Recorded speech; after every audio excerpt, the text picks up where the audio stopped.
Hey everyone, I am Pavitra and this is my first video on YouTube. So I decided to take a topic that I feel is really important for everyone, and that is stress. It can be seen in people of all generations, may it be students, youngsters or adults. So let's start.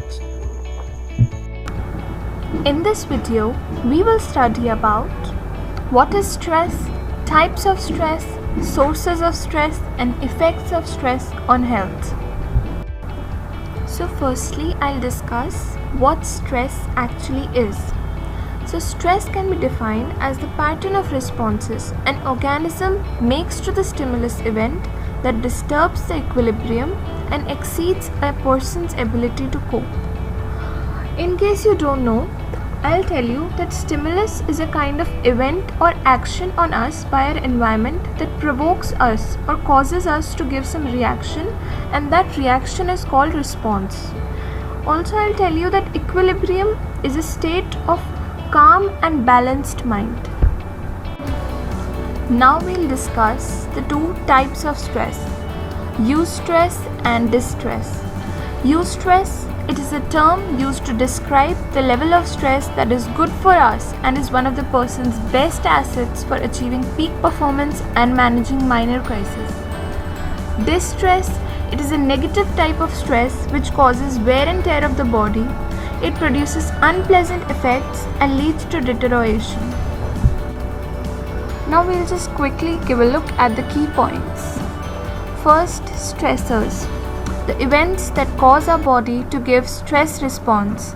Example, noise, crowding, a bad relationship, or daily commuting to school or office. Then strain. The reaction to external stressors is called strain. Thirdly, Hans Selye is considered as the father of modern stress research. And lastly, burnout. It refers to physical, emotional and psychological exhaustion. So now we'll discuss a few major types of stress.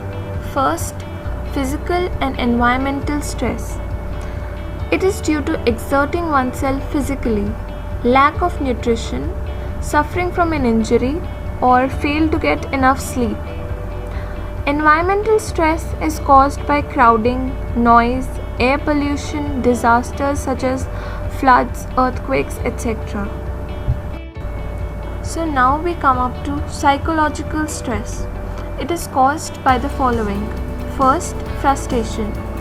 Frustration occurs when a need or motive is blocked while achieving a desired goal.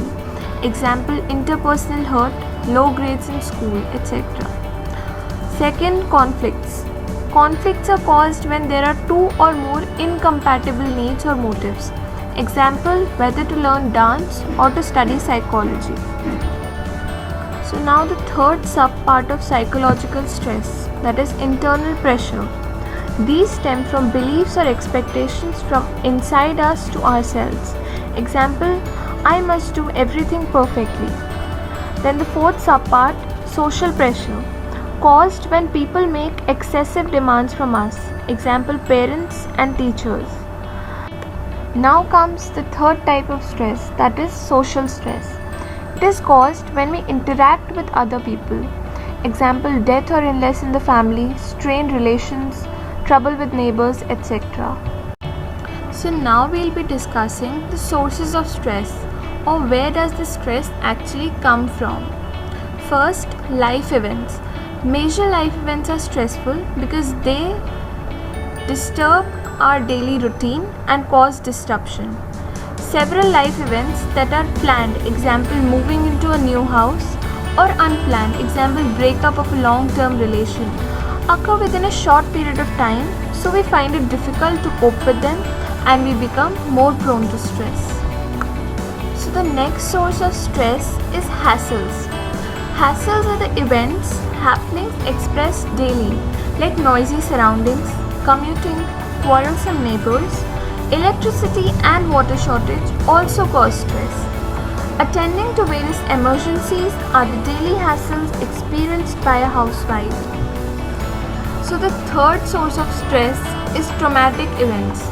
Events that are extreme and tragic, like fire, train or road accident, or earthquake, tsunami, etc., cause symptoms of anxiety, flashbacks, dreams, and intrusive thoughts. Severe trauma can also strain relationships. So now we'll be discussing effects of stress on our health. First, emotional effects. Experiencing mood swings, showing erratic behavior that alienates one from family and friends, confidence level goes down, and it further leads to more emotional problems. So the second effect is physiological effect. Increase in the production of certain hormones like adrenaline and cortisol.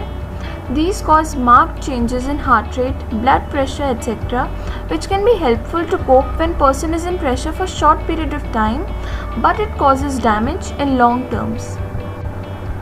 So now the third effect is cognitive effect. When stress continues over a period of time, it affects the person and causes mental overload. Such a person is not able to take sound decisions and leads to poor concentration. Fourth, its behavioral effects: disrupted sleep, increased absenteeism, and reduced work efficiency. Only this much for today, and to keep this video not too long, I decided to cover the following topics in the next video, and they are management of stress, coping strategies for stress, and stress buffers. So now in the end, I would like to say that if you really loved my video, then don't forget to like, share, comment and subscribe to my channel to get more of such interesting videos. Thanks for watching. Bye.